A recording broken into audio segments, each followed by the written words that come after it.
So here just type the command create table. In order to create a new table, create table followed by the table name employees, and then open parenthesis, hit enter, and then specify the column ID followed by the data type int. So we have to store the numeric data in the ID column, that's why the data type int, and then followed by the constraint primary key. So we have to keep the unique IDs for that primary key, and followed by let's add one more column post underscore name, and then specify the data type varchar, specify the size 50. So varchar data type we use to store the variable length text or a string, and then followed by the constraint not null.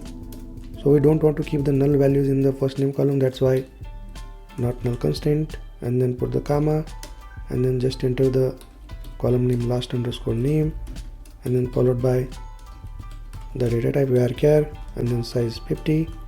So we can keep the null values in a last name. For that we don't specify any constraint over here, and then type email column varchar data type size 50. So we want to store the unique email IDs in the employees table. For that here just specify the unique constraint unique. Okay, next close the parenthesis, and here you can see we have a typo in the employees table. So we can also rename the table. So we'll see how we can do that a bit later. Just put the comma at the end and hit enter. Now you can see the employees table is successfully created. In order to verify that, just type the command show tables to list out all the tables in a company database.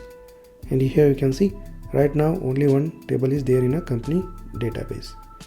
Okay, next, in order to rename the table, just type the command rename table followed by the table that we want to rename, that is employee. So here basically we had a typo in the employees table name, that's why we are going to rename it, and then followed by 2, and then the new name employees. I hit enter, and in order to see the changes just type show tables and hit enter, and there we go. You can see the existing table is successfully renamed. Okay, so this is how we use rename table command to rename the table.